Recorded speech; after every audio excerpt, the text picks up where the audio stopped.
છે ને ભાઈઓ, એક દરબાર હતા. એ ઘોડા પર બેસીને ફિલ્મ જોવા જતા હતા. અને એ ફિલ્મનું નામ હતું નાન ખટાઈ.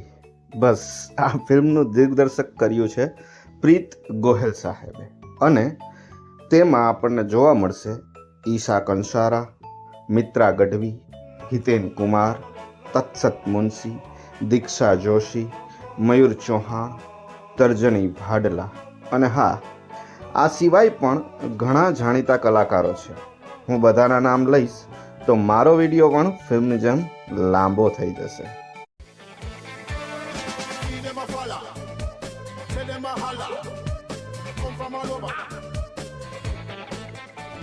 ફિલ્મ આશરે 2 કલાક અને 40 મિનિટની છે અને તેમાં 3 અલગ અલગ વાર્તાઓ એકસાથે ચાલે છે. એક લાઈનમાં કહેવું હોય તો નાઇસ ટ્રાય પ્રીત સાહેબ. પણ બધા લોકો માટે મસ્ટ વોચ છે આ ફિલ્મ એવું આપણે ના કહી શકીએ, કારણ કે વાર્તાઓનો સંગ્રહ કરીને બનાવેલી ફિલ્મ એ બધા માટે નથી હોતી અને એ એક પ્યોર સિનેમાનું જ કામ છે. અહીં કિરદાર, વાર્તા અને સંગીત આ ત્રણેય વસ્તુ બહુ મોટી ભૂમિકા ભજવે છે, જે મારા ખ્યાલથી બહુ ઓછા પ્રેક્ષકોને ગમી શકે. આપણે બોલિવૂડ કે હોલિવૂડમાં પણ જોઈએ તો આવી ફિલ્મો બહુ ઓછી બનતી હોય છે અને આવી ફિલ્મો બનાવવી એક આર્ટની વાત છે અને આર્ટ એ માત્ર આર્ટિસ્ટ લોકો જ સમજી શકે છે. વધુમાં આ ફિલ્મ થોડી ઓડ ટાઈમ પર પણ આવી છે, જેને પ્રેક્ષકોને ખેંચવા માટે તકલીફ તો પડશે, પરંતુ ઓટીટી પર આવશે તો આ ફિલ્મને સારો પ્રતિસાદ મળશે એવું મને લાગે છે. વધુ વાત કરતા પહેલા વાર્તાઓની વાત કરી લઈએ તો 3 વાર્તાઓ એક સાથે ચાલે છે અને ફિલ્મમાં ક્યાંય આ 3 વાર્તાઓ અથડાતી નથી.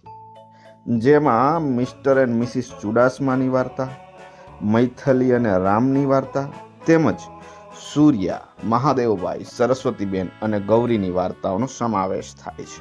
હું અહીં વાર્તાની વધુ વાત નહીં કરું અને ટ્રેલરની લિંક ડિસ્ક્રિપ્શનમાં આપી દઈશ અને દર્શકોને સજેસ્ટ કરીશ કે એકવાર જોઈ લે, કેમ કે 3 વાર્તાઓમાંથી કોઈ વાર્તા સાથે દર્શકો કનેક્ટ કરી પણ શકશે અને કદાચ કોઈ પણ વાર્તા સાથે કનેક્ટ ના પણ કરી શકે.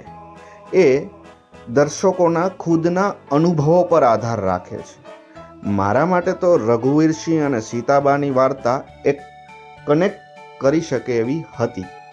અને જો તમે ફિલ્મ જોઈ લીધી છે તો તમારા માટે કઈ વાર્તા એવી હતી કે જેમાં તમે કનેક્ટ થઈ શકો છો એ મને ખાસ કોમેન્ટમાં જણાવજો.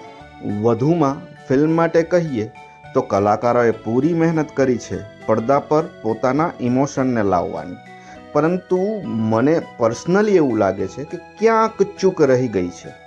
મ્યુઝિકમાં એક સોંગ છે એ સારું છે, પણ બાકી ફિલ્મમાં થોડી કચાશ રહી ગઈ હોય મ્યુઝિકને લઈને એવું પણ લાગે છે.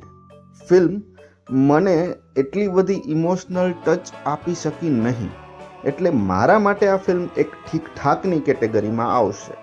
બાકી ટ્રેલર જોઈને જો તમે કોઈ વાર્તા સાથે કનેક્ટ કરી શકતા હોય અને તમને ઠીક લાગે તો તમે આ ફિલ્મને ટોકીસમાં જઈને જોઈ શકો છો.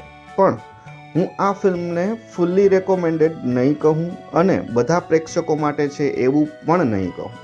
બાકી તો બસ હું ફિલ્મને ઓટીટીમાં આવે ત્યારે બધાને જોવા માટે પ્રેરિત કરીશ. બાકી તમે જો આ ચેનલ પર નવા છો તો સબસ્ક્રાઈબ કરી દેજો અને વિડીયોને લાઈક પણ આપી દેજો. તો ચાલો મળીએ આવા જ બીજા વિડીયો સાથે ચાલતા. જય હિન્દ અને વંદે માતરમ.